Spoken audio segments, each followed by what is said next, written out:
Now. On 105.9 FM and streaming worldwide on the WMAL app. O'Connor and Company. It's 5:07 on this Tuesday morning. It's O'Connor and Company, where we sit eagerly awaiting the president's call for SEAL Team 6 to go down to Mar-a-Lago. And oh, now you're telling me, apparently, according to the Supreme Court, the president could just send the FBI in and raid a former president's home and bring up charges against him with an illegitimately appointed U.S. attorney as the special counsel and press charges against. No, that's literally what you're doing, and the Supreme Court literally said you can't do it. Boy, oh boy, yesterday was entertaining. Oh. They're Not sure that's the word for it. they're not well, our friends on the left. No. We're going to talk about yesterday's Supreme Court ruling, but you already had a preview of it yesterday with Joe DeGeneva. Did he not nail every major decision? 100%. That's why you have legal analysts on WMAL like Joe and not Andrew Weissman over on MSNBC. Coming up at 7:05, Derek Anderson wants to be your congressman, Virginia 7. He'll tell you why. 7:35, Tom Fitton, Judicial Watch. 8:05, Byron York. And at 8:35, Kayla Owen. She is with friends from VMSDEP. This is this thing we talked to Melissa Roby yesterday about making sure that children of veterans, injured veterans of deceased veterans, and children of law enforcement can continue to utilize this state program that's been set up for them to have college tuition. And was suddenly ended. There was removed. no warning. Yep. Glenn Youngkin has been on to talk about how he wants to, fight to get it back in there. They're having a special session, and Democrats literally were falling asleep on the floor of the Senate yesterday during the debate because they don't care. They don't care. And I thought it was all going to get fixed yesterday, and as a friend of mine who was following things down there in Richmond, a reporter who was in the room, said, the S hit the fan. I did. Very nice. What do you mean by S? And then he explained. They wanted this to quietly go away. It's not quietly going away. Yeah, because if you can't defund the police, let's at least torture their family. That's right. After they give their life. So all that is coming up. But let's talk about this immunity ruling. Listen, it's been 20 hours since this thing came down. 19 hours. You got to hear it live while Chris Plant was on the air, and you've heard analysis, and certainly the magnificent analysis from Mark Levin that we get every night. It was fantastic. But honestly, I think the biggest story here, since we sort of anticipated this decision, was the left's reaction to it. It really was completely beyond unhinged. Yeah, it was. It shows exactly where their authoritarian tendencies are too. In fact, let me, as you know, in a 6-3 decision, the major immunity, broad immunity for the president acting in his official capacity has been upheld.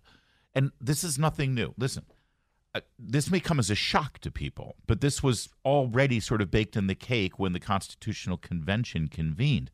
The presidency was going to be a very powerful office, and an office that could operate with a certain level of impunity. Yes. Because this was birthed from the idea of a monarch, right? I mean, they were even debating whether they should institute a monarchy here in America. They offered it to Washington. They came up with the presidency instead, and the presidency had such powers. And, of course, the founders and the people who wrote the Constitution, they were very transparent. They wrote in the Federalist Papers exactly what they were thinking at the time, because they didn't actually, during the Constitutional Convention, I don't know if you know this, one of the rules was there would be no notes. See, we have notes from the Continental Convention when they came up with the Declaration of Independence. That's why we have so much historic data on what the debate was about. They were all allowed to take notes. When they all convened for the Constitutional Convention, no one was allowed to take notes. They were going to go in, they were going to debate it, and they were going to come out with a unified... So it's like a skiff. They had to drop their phones. Basically, right, yes, that's exactly what it was. But Madison and Hamilton and John Jay, for like 6 of the Federalist Papers, I think, but really Madison and Hamilton, they wrote under pseudonyms, and they wrote these Federalist Papers and published them to just sort of give people an insight into what their thought process was as they were selling the Constitution to the states. And they specifically said, the president is a very powerful position, but the House of Representatives will hold him accountable. We've got this impeachment thing. It's very clear. Yes. Treason, high crimes and misdemeanors, we'll be able to take care of it. And that's the system we've lived in. That's right. It was, and now it's like, well, Trump changed everything. No, Joe Biden changed That's right. everything. Because up until 2 years ago, It was unthinkable. no president would ever go after their predecessor like this. And weaponize an entire agency. For political purposes. Right. And it's like, oh, no, it was just following the law. It wasn't political. Really, look at the reaction yesterday. Look at Joe Biden stopping everything in his very busy schedule to put on orange makeup and stand in front of the lights for 4 minutes and read a teleprompter. Right. And talk about how they were bound and determined to make sure that all of this was settled and before not take election. Any questions, by the way. Of course. Right. But they were bound and determined to make sure this all got taken care of by Election Day. Well, why Election Day? If this is just about the law, if this is just about enforcing law. And by the way, because I also heard, well, this is another delay tactic. Wait a second. There was nothing that was in these indictments that Jack Smith illegally brought against Donald Trump in 2023. There was nothing in those indictments that you didn't know on January 7th, 2021. You're the guys who waited 2 years. Why did you wait this long? Because you waited for Donald Trump to announce he was running. You waited to see if he was actually going to be successful, and he started growing in the polls, and that's when you brought it, and you wanted this to all come down during the election year. Why? Because of politics. This whole thing was political. And by the way, one other point here, you could have impeached him, and you did impeach him. You utilized the impeachment power in the Constitution, specifically about Donald Trump's actions on January 6th. You sent it to the Senate. He was acquitted. It's over. Yeah. But again, Donald Trump didn't change anything. Joe Biden, Merrick Garland, Jack Smith, and the lawfare that the Democratic Party has been using for decades, they're the ones who change everything. And now the Supreme Court has affirmed, no, the president can, in fact, do these things. Yeah, and the whole problem all along that is the voters. That is the major problem. Democrats have been trying to figure out a way. How can we circumvent these voters? Yeah, we keep these messing. Damn things. voters are messing up all our plans. Why do they allow this guy in office? Yeah. And that has been the whole point, is to circumvent that process. Impeachment is part of that. If you don't like that our representative, what they're doing, elect new people. That's right. And then those people will impeach the president. Yeah. There's a process here that they hate. Right. And they hate that it takes a while. They hate that people have choices. All of this is consistent with how the Democrats have acted. Can I read for you, again, going back to the reaction yesterday? Because Justice Sotomayor had absolutely, it was as if a freshman in college wrote this thing. A freshman in college who's basically spent her entire year in college protesting against Israel, and Black Lives Matter. This sounds like a 19-year-old radical who has been reading a website. The court effectively creates a law-free zone around the president, upsetting the status quo that has existed since the founding. What is she talking about? Founding of what? The new official act's immunity now lies about like a loaded weapon for any president that wishes to place his own interests, his own political survival, or his own financial gain above the interests of the nation. Loaded weapon? Yeah. Can you imagine? Yeah. Let's remember how they treated Palin. And then she goes on to lays out these things. When he refuses his official powers in any way under the majority's reasoning, he now will be insulated from criminal prosecution. No. Order the Navy SEAL Team 6 to assassinate a political rival? Immune. Organizes a military coup to hold on to power? Immune. Takes a bribe in exchange for a pardon? Immune. Immune. What is she talking? I am literally, she wrote immune. I know. She wrote Russia. In the actual argument. All right, a little bit more on my favorite reaction to this came from the founder of the Federalist, co-founder of the Federalist, I should say, Sean Davis. I want you to read this in a moment, as well as more discussion of yesterday's good news for the Constitution, good news for Donald Trump, and by the way, good news for Barack Obama and Joe Biden, because that means the new Attorney General under Donald Trump has some limits in terms of how those two former presidents can be investigated and prosecuted. Because I got some ideas on some laws that were broken by them, but now they have immunity for their official acts.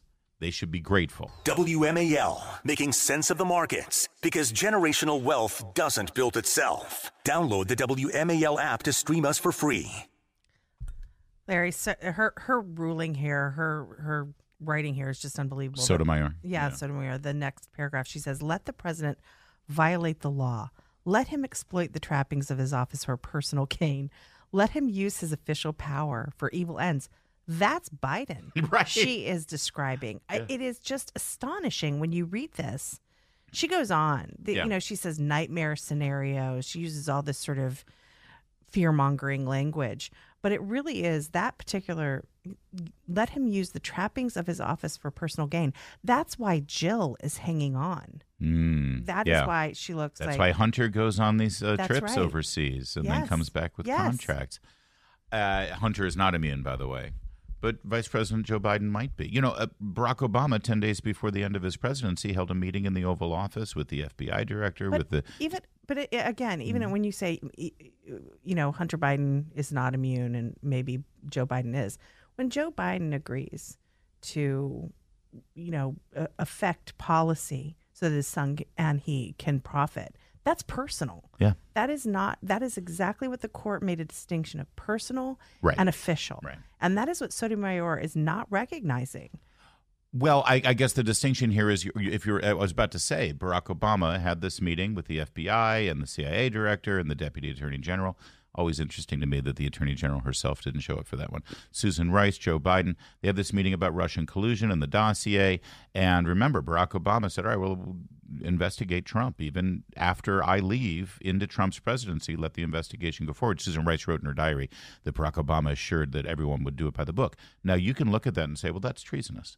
That's the president ordering government officials to investigate the next president and undermine the president's authority, right?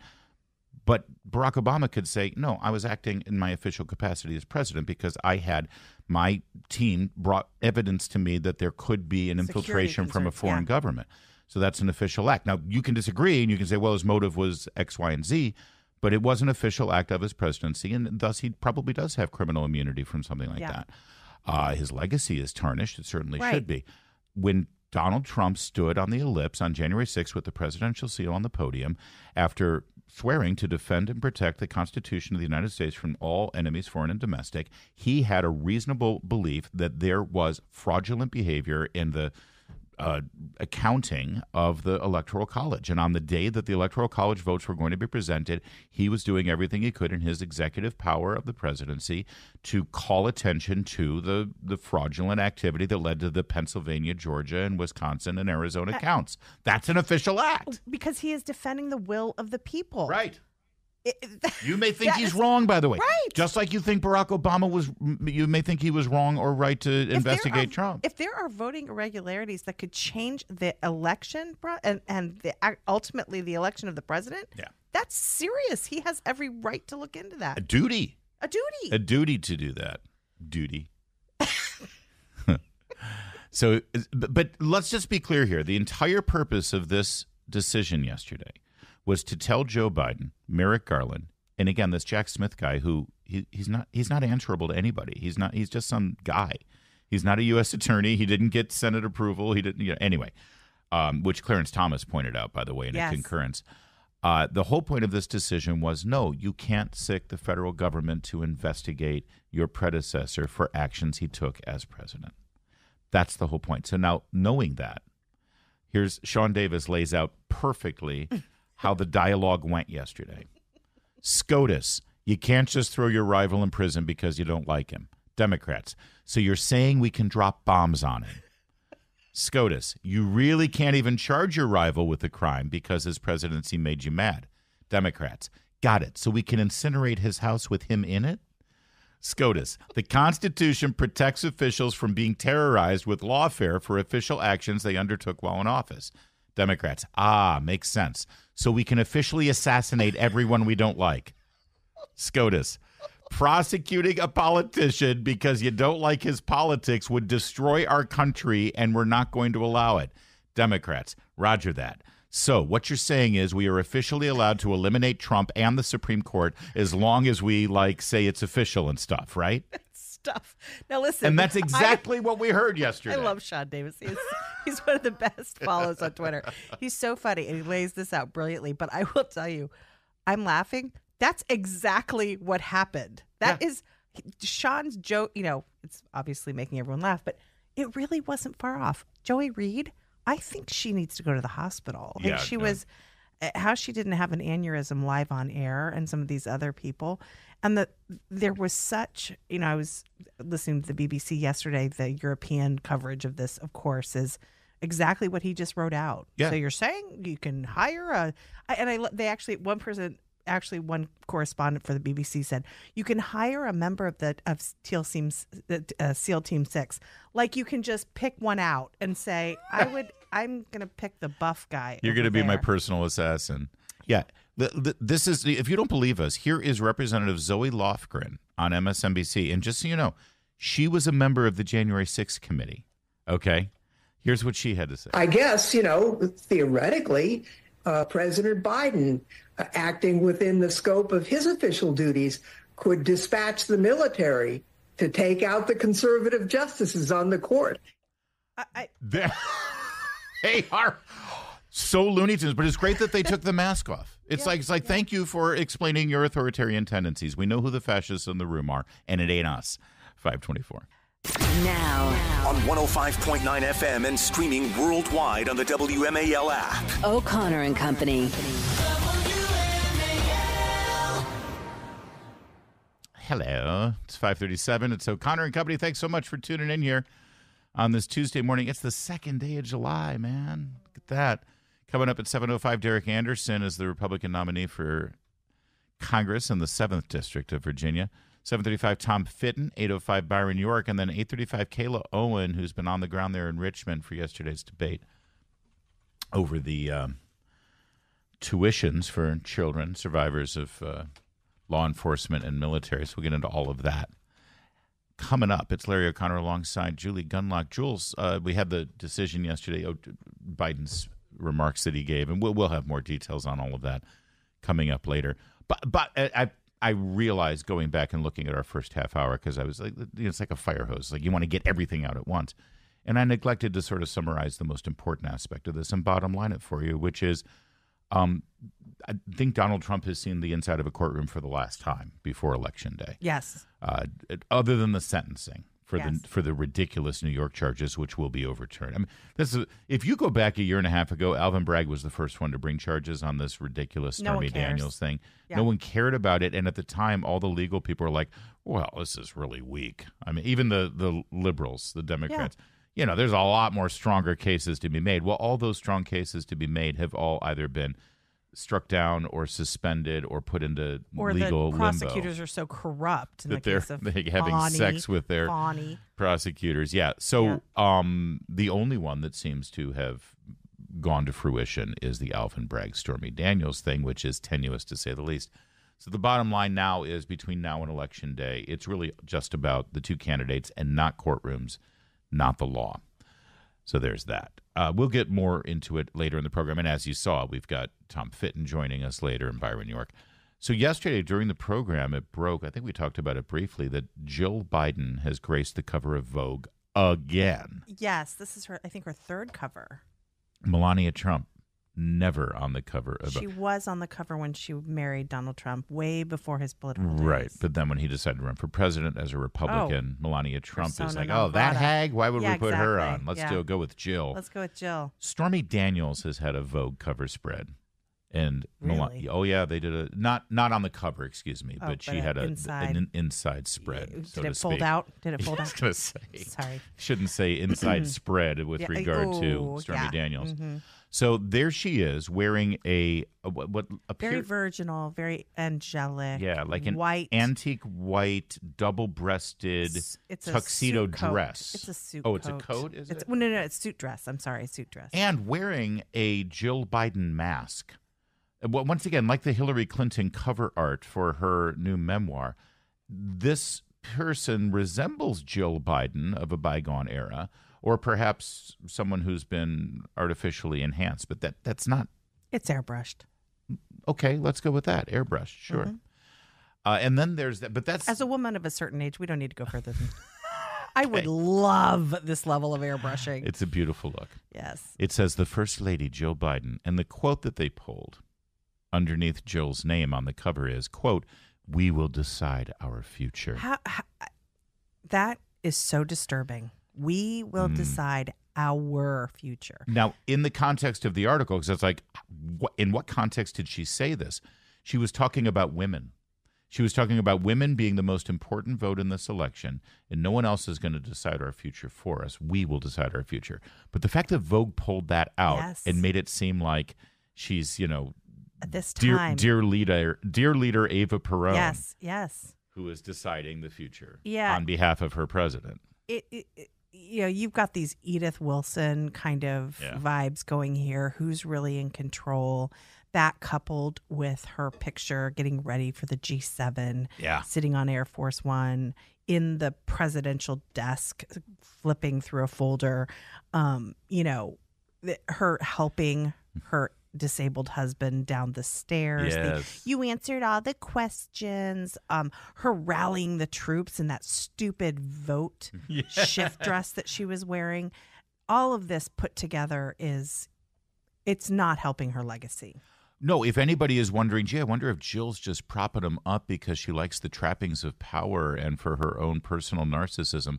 This sort of enforces that idea. Take it away, Megyn Kelly. Even today, she's on the cover of Vogue now. She got the Vogue treatment. You can see it says, "We will decide our future," though she was talking about women's rights. In any event, as she parades herself out there as, I guess, some sort of a fashion model, we are reminded of just last month. It was June 6th. Today's July 1st. A couple weeks ago, when she tweeted out a picture of herself sitting there with Joe Biden's jacket over her chair, preparing for the G7. The problem is that all of the Democrats' hopes come down to what this woman wants. All of them come down to what... Can you imagine if they did this with Melania Trump? Yeah. Preparing for the G7, sitting in the president's chair, getting ready for the G7. And so they had... Let me just reread what Sotomayor said. Let the president violate the law. Let him exploit the trappings of his office for personal gain. Let him use his official power for evil ends. I mean, that describes Joe Biden. Yeah, no one bothered to ask, what exactly does the First Lady have to prepare for the G7? It's like there's no official duty other than, shaking hands, curtsying properly if there's royalty there, and taking tea with the First Lady of France. But no, she had the reading glasses on. She was going through numbers. She had to prepare her husband. Absolutely. A little bit more from Megyn Kelly. Meeting at Camp David yesterday on Sunday with intimate family and advisors who decided what he's going to do. Reportedly, Jill Biden and Hunter Biden. She's not a Laura Bush. She's not a Melania Trump. She's not somebody who's just there to support her husband. She seems to me like somebody who is out for her own power and can't let go. Yeah, a little bit more of this and how all eyes are on Jill Biden now, as Megyn Kelly just pointed out.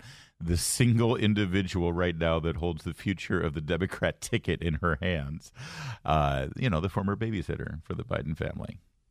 It's 5:43. More on this article in Vogue, where to begin. It's a target-rich environment. Here's how it begins. This is from the reporter writing. Your Vogue, you send a reporter out to cover the First Lady and the presidency and what's going on in the election. Maybe you shouldn't send someone who is intoxicated by the power of the presidency. Yeah. Because listen to this fascist description of the reporter's vision. If you want to know what power feels like, try to get yourself driven around in a motorcade. Flashing police chaperone lights form a perimeter as you blaze down an empty highway. Waiting cars backed up on entry ramps as you pass. It's as if the world is holding its breath for you. Also, rules don't apply. At 9 Mile, an entourage of 30 or so noisily hustling to follow a trim blonde woman in a pristine white suit as she strides nonchalantly past clanging, gurgling brewing vats, aiming for a back office. This is my first glimpse of First Lady Dr. Jill Biden, exiting the sealed chamber of power into the middle of America, a vision of calm amid utter cacophony. I mean, that writer is so in love with Jill Biden. Yeah. But again, it's a very good description of the world Jill lives in and what she does not want to give up. Yeah. This power, this specialness, this we're above you, Yeah. Yeah. Who would? It's hard to give up. That's why we have term limits. By the way, anyone out there looking for a job? This was posted yesterday. Job opportunity, Dr. Jill Biden. It's just so funny how the doctor must be there. They have to, yes. Dr. Jill Biden seeks a social media platforms manager to help write daily content and manage scheduling for Twitter, Facebook, and Instagram accounts. So you could be the new social media manager, targeting that young voter, looking for those TikTok viewers. Yeah. Yeah. I mean, I don't know. Is there anybody that you can think of that would be good for that? I'm just spitballing here, but you want somebody to be able to manage the social media accounts of the highest profile, most recognizable woman in America, if not the world. At times, you want to be able to get her message out there so that it goes viral and gets attention everywhere. I mean, if only we knew somebody who needed work and who would be good at that sort of thing. Hi. Impressive carrying skills, right? I got some Bud Lights for us. So, I kept hearing about this thing called March Madness, and I thought we were all just having a hectic month, but it turns out it has something to do with sports. I'm telling you, Dylan Mulvaney is the perfect fit for Larry. this job. That is really, really smart. Because as you know, the best woman for a job is often a man. Yeah. Oh, the best women are men. Don't forget that. Exactly. This Vogue, just back to the Vogue cover. Vogue has a play with the social media thing a little more. All right, go ahead. Okay. Back to Vogue. I'm sorry, no, but you're with right. the Vogue thing, this reminds me. You think about this one that we're talking about a woman who's covering up her husband's dementia. Yeah. That putting every citizen of this country in danger. Our enemies are watching this. They know they have an opportunity. I mean, I worry about Taiwan. I worry about what's going on in Israel. And we do not have a commander-in-chief in charge. Oh, yes, we do. She's on the cover of Vogue. Yes. And you think about how Vogue deploys this reporter just to give this sort of slobbering, sort of testimony about her. It reminds me of when Vogue did that story about the Syrian first lady, Asma. Oh, yes. Yes. Al-Assad. And it was this just glowing piece as her husband was, poisoning his murdering own people and flattening cities in Syria. This is sort of this is Vogue's typical thing. Well, and to be honest, when everyone says, why do they put Melania Trump on the cover of Vogue? I don't want her on the cover of Vogue. Yeah, I mean, it would make more sense, obviously, and it's kind of outrageous that a former model as First Lady isn't on Vogue, but this is typical of Vogue. They do this sort of thing. They cover up for these really awful people all the time. Yeah. And to circle back sort of now as Dr. Jill ascends to power on the cover of Vogue wearing her business suit, sort of double-breasted look there. It's good to go back to the fundamental issue that's facing the Democrats right now and really our country, whether Joe Biden, after the obvious example and evidence of his debilitated state and his inability to actually perform the function of President of the United States, whether he will continue as the nominee for 4 more years for the Democrats, or whether he'll even continue in office as President and Commander-in-Chief. We are told, based on reliable reports, that entire decision and the future of Western civilization goes to this woman. Yes. If she says, Joe, it's time to go, Joe will go. Yes. If she says, Joe, I demand that we stay, he will stay. Yeah. And one wonders when the hierarchy of the Democratic Party might step forward and say, yeah, maybe we shouldn't have the future of our party in the hands of Jill Biden. Yeah. Maybe she's not the smartest person in the room. Country shouldn't be in charge of this woman. Yeah, that maybe, just maybe. Although, listen, this is the bed they have made. This is the world they've created. They knew exactly who the Bidens were. They've always known who the Bidens are. And so, it's kind of fun to watch them have to deal with that, except for the fact that, our men and women in uniform could be sent to their death. Absolutely. On the whim of this man who has dementia. Yeah. Yeah. So, well, listen.